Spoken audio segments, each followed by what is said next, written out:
welcome. We're here for our Macrame Snowflakes. Let's get started. First, I want to go over the materials that you'll need and the materials that you might also have in your kit, but you won't need for your snowflakes. So, first, you want to get your 2 brass rings. Those are likely tied to one of the bundles of your cord so they do not get lost. So you want to grab those 2 rings. You want to grab your 2 bundles of cord that are shorter in length. So we've got about 24 inches for each of these. This smaller one here is got 10 strands in that bundle, and this one's got 6. So you're going to grab those, and then you'll also have your 2 couple of cards of colored string. That's going to be to tie your snowflakes at the end of our project. So keep that handy, but you don't need it in the forefront right now. Let's dig in. So we're going to start with our bigger, thicker cord and our snowflake sample here. So let's put everything else aside and let's grab our sample and let's grab our thicker cord, untie that, and you're going to grab one piece at a time, one ring at a time. So let's do our first knot. We're really doing just 2 knots today. This is the first. It's going to be the same knot that we use to attach both our thin and our thick cord.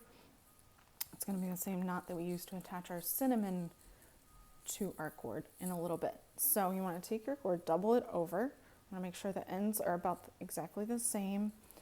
Then you're going to take this doubled over end, put it through that brass ring, and then stick these 2 loose ends through that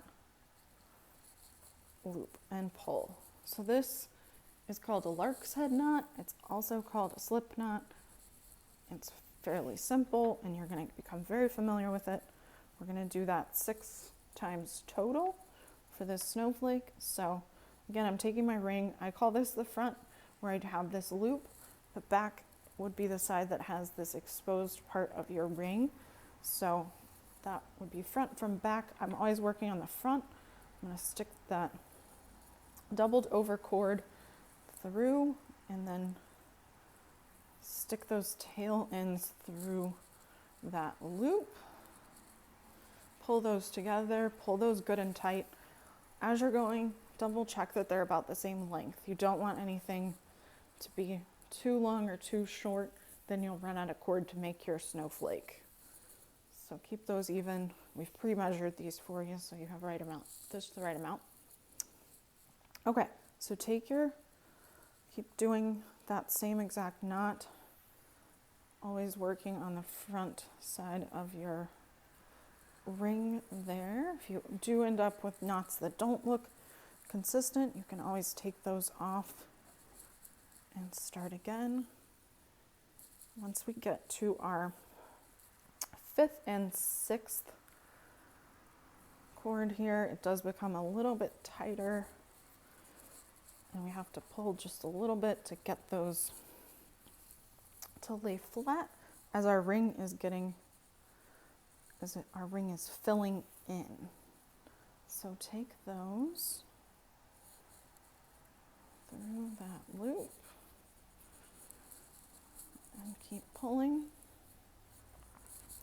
And then we're here at our last one. Hopefully you have a good clear work surface that you are working at.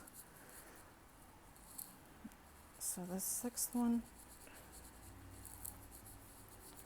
can be the trickiest. You want to make sure you get that cord through the center. And then when we go to pull this one, you want to make sure it sits flat. So what I typically will do is just pull that 6th cord good and tight until it all snaps into place. And if you have to go back, hold your ring and pull these tails in each direction and make sure you've got a good flat snowflake base there. So from there, we are gonna learn our next knot. So now the next knot that you'll need to know is called a square knot. So what we're gonna do with that is actually break our snowflake cords into groups of 4. So you'll notice that once we do that, we end up with 3 groups of 4. Just like this, we're going to work with 4 cords at a time to do our square knot. I'm going to work through this one fairly slowly, and then I will move a little quicker on the other square knots. As everything that we're doing on our snowflake, we do 1, 2, 3 times. So it's a fairly repetitive process. Feel free to pause, rewind. You can even fast forward if at any point you're going at a different pace. So here's our square knot. We have our 4 cords. The 2 on the outside are the working cords. The 2 in the center are going to stay in the center, and we're not going to knot those, but they are going to be kind of woven in the center of our knot. So here we go. Left side first. Our square knot is made up of 2 halves, being a left half and a right half. So here's our left side. It's going to bend over those center cords on the top. It's going to look somewhat like a 4 here. We're going to bring our right cord over that horizontal piece, and then it's going to go underneath those 2 center ones, and it's going to come up through that 4 here.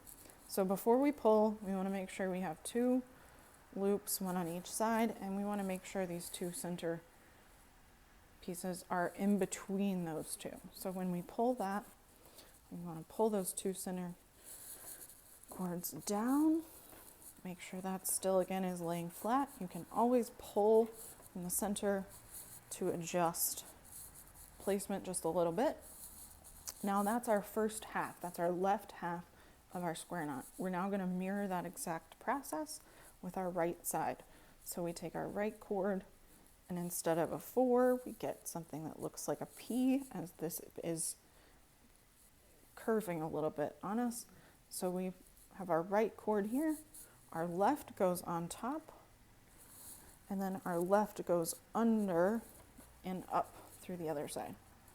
So we pull that, again, pulling those center cords down so that everything lays good and flat, just like that. That's our square knot. That's a left and a right half of our square knot. I'm going to flip this around, and we're going to do that 2 more times.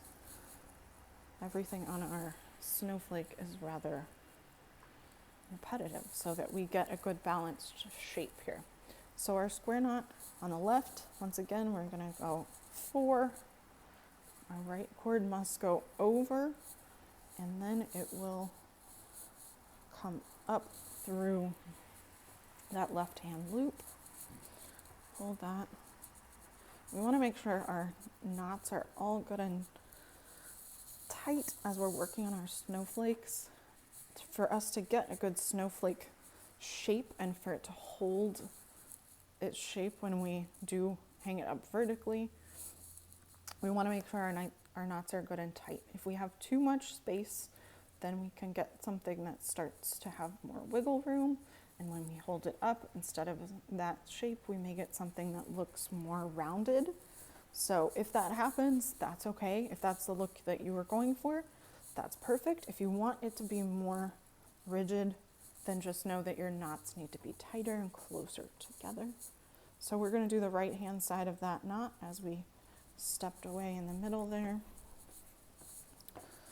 Do that. Your knot should look like, your square knot should look like this. Here we go. At every arm of our snowflake. Let's rotate this around and do that one more time. So we do our left, and then right over and right under. If at any point yours are not looking like this, simply undo them, try again. You can always rewind. But you want to make sure that they look good before we move to the next step. As we keep going, if we notice something at the beginning, we want to fix that before we go to our next row, because then you would have a lot of undoing to do. There we go. So now we have this, which has got 3 sections coming out from the center. Our next step is going to be to grab 2 from each current square knot so that we have something like this. And we are taking 2, the right 2 from this one, the left 2 from this knot, and so on and so forth. So then we're going to repeat that exact same process and do another square knot. So we do left first, pull that up, and get that good and squared away. And then we're going to do our right side. There we go. So it should look the same as our first square knot, but you will notice some spacing in between. There is some open space there as we're alternating knots. You want to make sure there's not too much space and that space is consistent all the way around. So once we do this next square knot, always left and then right to get our 2 halves. Our right, then left. There we go. Okay. Hold that good and tight. So then we can compare that spacing of the 2.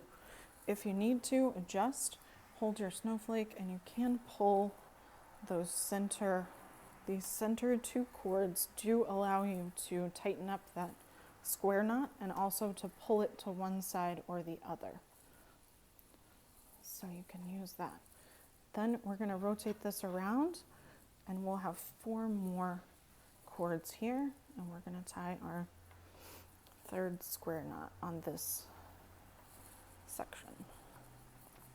Now make sure these center 2 don't get too twisted as you're going. And we're going to tie that. Hopefully this knot becomes easier the more that you do it. You just want to make sure you're doing the left side and right.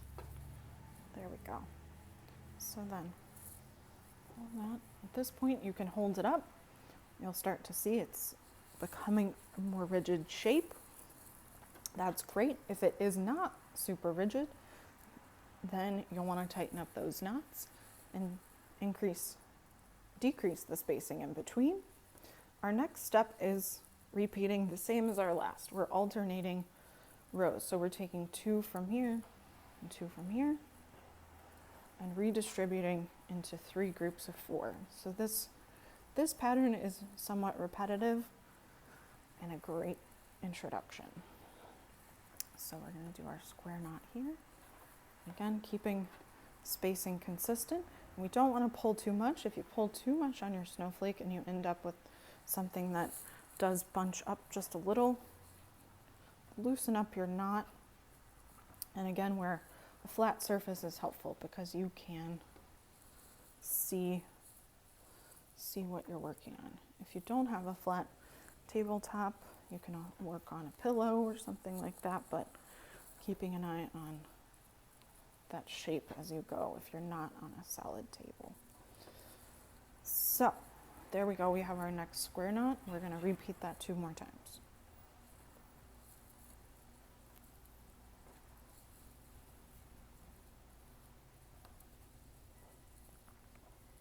Okay, now our cords are starting to get shorter here as this is actually our last, could be our last knot. So you want to be mindful of that, and you might have to adjust how you tie your square knots just a little bit so that you don't lose track of those cords. So what that might look like is instead of having your cord down here with a large loop, you're just going to tie those up a little bit closer so that this cord doesn't slip as you tie your square knot. We've worked out this pattern so you do have plenty of cord, but we do use all of it. So then we're going to do our right side here. That's where, again, you want to make sure if anything's unraveling on you there, you want to make sure you get all of that cord. This one has been done and undone a couple times, so it's unraveling just a bit, but If yours is unraveling, you can also tape the edges. Just put a little, twist these back just a little, and a small bit of a masking tape or a painter's tape or something like that. Tape those edges together, but we're gonna fray them in our next steps, so that's okay if they're starting to fray on you. So then that's our pattern for our snowflake here. We've created all of our square knots. If your cord is longer and you want to try one more row, you can, but know that you will start to run out of cord. So let's see if we can get one more here.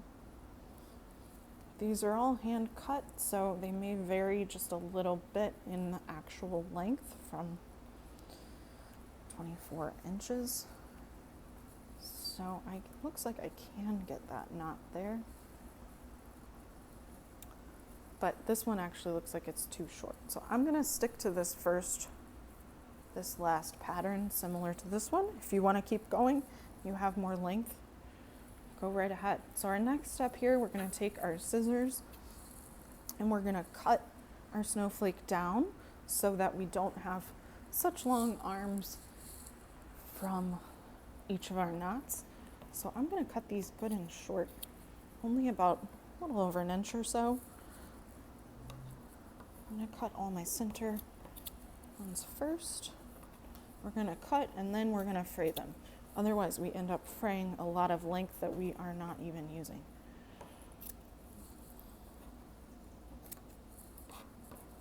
So spin that around, cut all those pieces off.